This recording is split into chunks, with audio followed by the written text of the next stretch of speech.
Assalamualaikum warahmatullahi wabarakatuh. Bertemu lagi kita di mata kuliah akuntansi keuangan lanjutan 2 dengan saya Bu Ami. Gimana kabarnya? Semoga sehat. Langsung saja kita kali ini akan lanjut ke materi selanjutnya mengenai laba rugi, laba ditahan dan laporan keuangan yang dikonsolidasikan. Nah, langsung next. Kita akan flashback mengingat-ingat kembali mengenai laporan keuangan konsolidasi. Nah, di mana laporan yang menyajikan posisi keuangan dan hasil operasi untuk induk perusahaan atau entitas pengendali dan satu atau lebih anak perusahaan entitas yang dikendalikan, seakan-akan entitas individual tersebut merupakan satu entitas atau satu perusahaan. Nah, di mana laporan ini itu tujuannya untuk agar perusahaan induk maupun anak itu mengetahui operasi-operasi yang terjadi selama 1 tahun dalam perusahaan tersebut. Karena adanya penggabungan, jadi harus ada laporan keuangan konsolidasi. Kemudian lanjut. Nah, kita juga akan flashback mengenai tujuan laporan keuangan konsolidasi, di mana dalam hal ini tujuannya itu agar dapat memberikan gambaran yang objektif dan sesuai atas keseluruhan posisi dan aktivitas dari satu perusahaan yang terdiri atas sejumlah perusahaan yang berhubungan istimewa. Nah, di mana laporan konsolidasi keuangan diharapkan tidak boleh menyesatkan pihak-pihak yang berkepentingan ya. Jadi harus sesuai dengan fakta yang ada. Nah, selanjutnya laporan konsolidasi sendiri itu menggambarkan kesatuan perusahaan induk dan anak perusahaan yang dalam operasi sehari-harinya itu perusahaan tersebut adalah entitas yang terpisah. Nah, pengendalian perusahaan induk atas anak itu menyebabkan dalam banyak hal operasi anak dipengaruhi oleh induk. Dengan demikian akan banyak terjadi transaksi induk dan anak. Nah, dalam hal ini karena antara dua perusahaan itu walaupun sudah digabung tapi berdiri masing-masing, jadi tetap harus ada laporan untuk di mana menyesuaikan antara keduanya supaya tahu operasional yang terjadi dalam perusahaan induk ataupun anak, seperti itu. Kemudian di sini ada laporan rugi atau laba neraca laba yang ditahan konsolidasi. Nah, kewajiban penyusunan laporan keuangan konsolidasi itu muncul sejak terjadinya hubungan induk dan anak. Nah, laporan keuangan konsolidasi terdiri dari neraca konsolidasi, laporan laba rugi konsolidasi, laporan laba ditahan konsolidasi, dan arus kas konsolidasi. Jadi harus tetap ada kata konsolidasi ya, karena namanya aja penggabungan usaha. Nah, pada tanggal akuisisi hanya neraca konsolidasi yang dapat disusun, sebab laporan laba atau rugi anak menjadi hak induk pada periode setelah akuisisi. Nah, laporan laba atau rugi dan laporan konsolidasi anak lainnya dikonsolidasi dengan induk satu periode setelah akuisisi.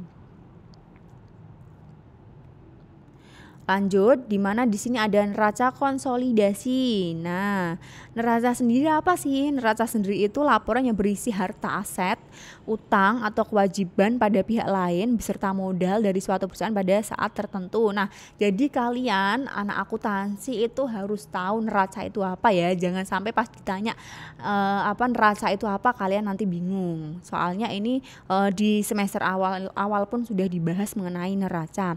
Nah, lanjut, itu ada neraca konsolidasi. Neraca konsolidasi sendiri itu merupakan sebuah neraca yang menunjukkan kondisi keuangan gabungan antara induk dan anak perusahaan. Jadi neraca konsolidasi itu merupakan gabungan ya antara dua perusahaan, induk dan anak. Nah, di sini di sini ada contoh. Contohnya neraca konsolidasi bentuknya hampir sama kayak neraca biasa ya. Nih, ada kas, piutang, persediaan tetap hampir sama kayak yang neraca biasa. Ini neraca biasa, ini neraca konsolidasi.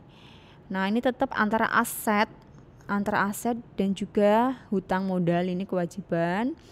Ini tetap sama, harus balance, sama ya. Kurang lebihnya neraca konsolidasi itu tetap sama dengan neraca biasa. Nah, apa yang membedakan?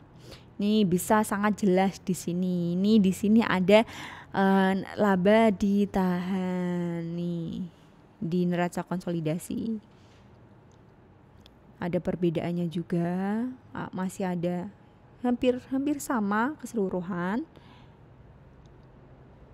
Pasti sudah paham mengenai neraca biasa kan. Jadi kalau kalian sudah paham mengenai neraca biasa, tentunya nanti saat membuat neraca konsolidasi itu juga mudah. Oke, next lanjut. Nah, laporan laba atau rugi konsolidasi, di mana di sini laporan laba atau rugi itu bagian dari suatu laporan keuangan perusahaan yang dihasilkan dalam suatu periode buku atau periode akuntansi yang menyajikan seluruh unsur pendapatan serta beban perusahaan yang pada akhirnya akan menghasilkan kondisi laba bersih atau rugi bersih. Nah, kemudian semua pendapatan dan biaya yang timbul sebagai akibat transaksi antar anggota afiliasi harus dieliminasi.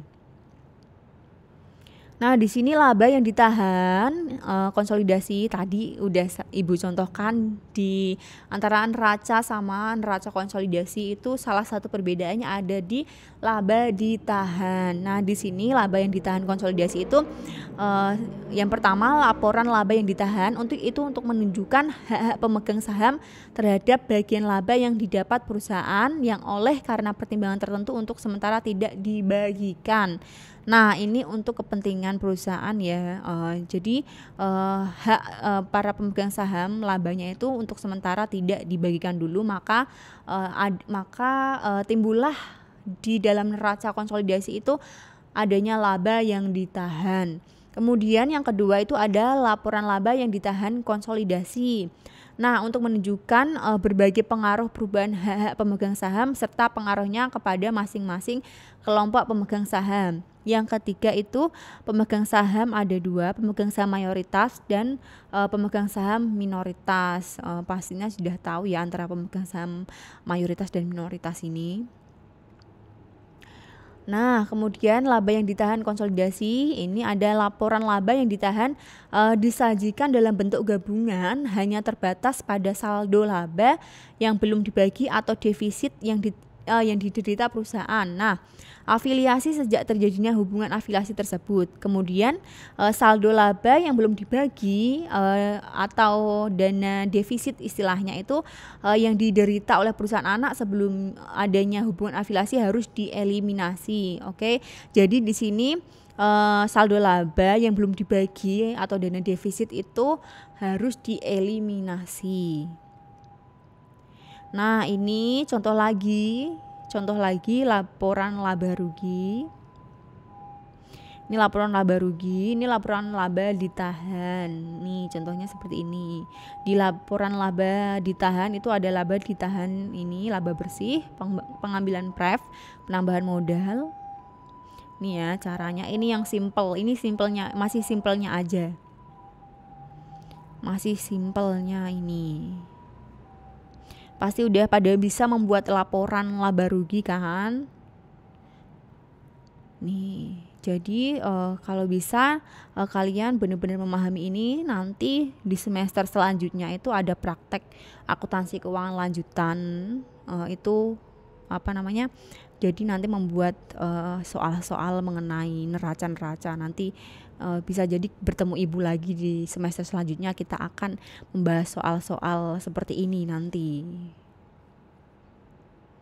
Nah, ini kalian bisa juga nanti searching di internet untuk menambah wawasan mengenai neraca, laporan laba rugi, laporan penyesuaian atau main ke perpus ya. Oke, demikian persentase dari Ibu. Terima kasih atas waktunya. Wassalamualaikum warahmatullahi wabarakatuh.